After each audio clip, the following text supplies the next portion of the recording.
When fear becomes bigger than borders over the years, I have received messages from Filipinos and foreign nationals facing difficult situations in South Korea. Some ask about work visas. Others ask about marriage visas. But every so often, a question arrives that carries a very different kind of weight. What happens if someone cannot safely return to their own country? That question is unlike any other immigration inquiry. It is not about finding a better job. It is not about extending a stay. It is not about building a career. It is about survival.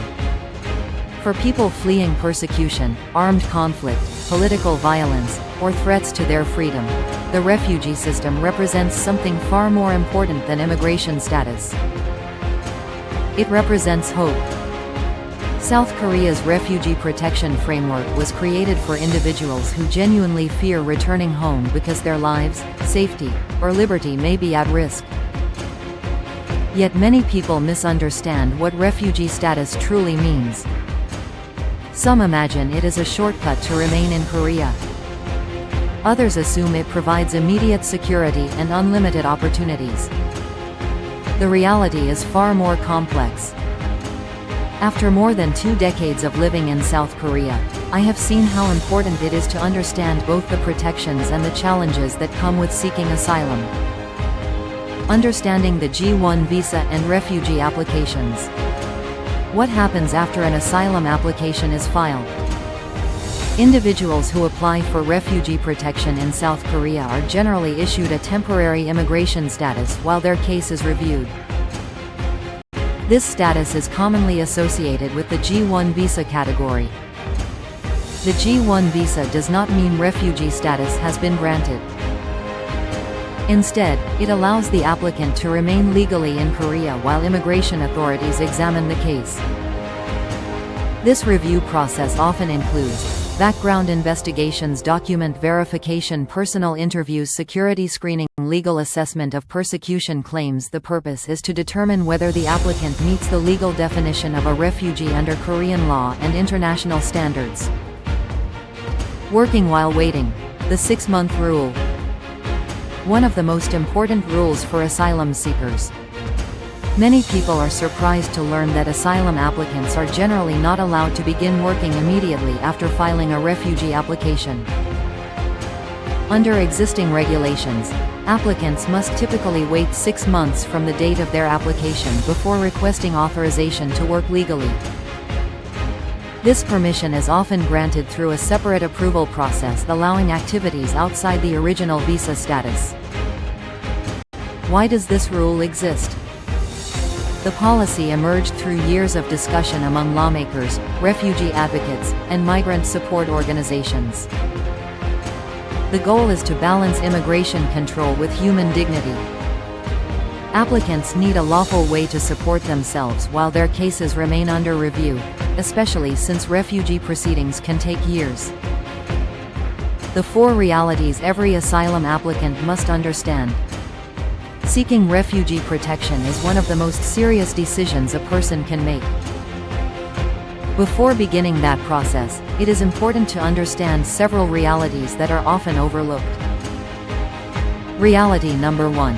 The process can take years. Many people imagine refugee decisions are issued within a few months. In reality, asylum cases often move slowly. Investigations, interviews, administrative reviews, and appeals require significant time.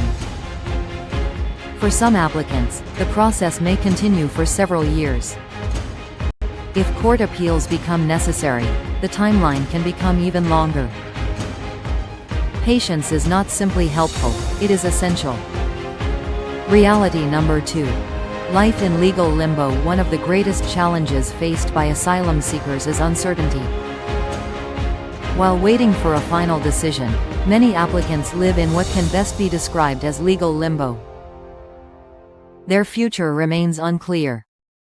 Employment opportunities may be limited. Certain financial services can be difficult to access.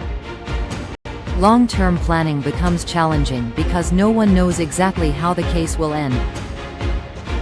The importance of remaining consistent. Applicants should also understand that voluntarily returning to the country from which they claim persecution may raise serious questions about their application. Immigration authorities may reasonably ask, if the danger was severe enough to seek asylum, why was it safe to return? Such actions can affect the credibility of a case. Reality number 3. Humanitarian stay is different from refugee status. Not every applicant who is denied full refugee recognition is required to leave Korea immediately. In certain situations, authorities may determine that conditions in the applicant's home country remain dangerous because of war, armed conflict, or severe instability. When this occurs, an individual may be granted humanitarian stay status. What is humanitarian stay? Humanitarian stay allows a person to remain legally in South Korea and work under specific conditions. However, it is not the same as full refugee recognition.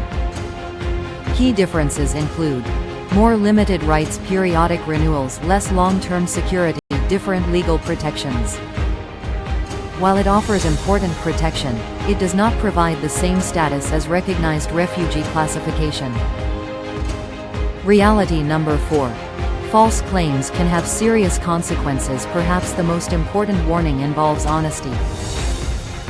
The refugee system exists to protect people facing genuine threats. It was never intended to function as an alternative immigration pathway for individuals who simply wish to remain in Korea longer. The cost of misrepresentation. If immigration authorities determine that an applicant submitted false information, fabricated evidence, or intentionally misleading statements, the consequences can be severe. Potential outcomes may include denial of the application, deportation proceedings, financial penalties, long-term entry restrictions. The refugee system depends on truthfulness. Abusing that system can damage not only an individual's future but also public trust in protections designed for people in genuine danger. Refugee protection is about safety, not convenience. One of the most common misconceptions surrounding asylum applications is the belief that refugee status offers an easy solution for immigration challenges. That is simply not true. The refugee system was established as a humanitarian safeguard for people who face serious threats because of political opinion, religion, nationality, race, membership in a particular social group, other recognized forms of persecution. It is a protection mechanism, not a shortcut. Those who genuinely fear for their lives deserve access to safety. Those who do not face such risks should pursue appropriate immigration pathways through legal visa categories. Understanding that distinction protects the integrity of the entire system. Choosing truth in a foreign land. Throughout my years in South Korea, I have met people from many nations, cultures, and backgrounds. Some came seeking work. Others came seeking education. Some arrived through marriage. And a few arrived seeking refuge from circumstances beyond their control. Their stories remind us that immigration is not always about opportunity. Sometimes it is about survival. If you or someone you know is facing genuine persecution or a reasonable fear of harm, seek guidance from legitimate organizations, legal professionals, and support agencies that specialize in refugee protection. Most importantly, tell the truth. Because in any immigration process, but especially in refugee cases, truth remains your strongest protection. Stay safe, stay informed, and always choose the path of honesty.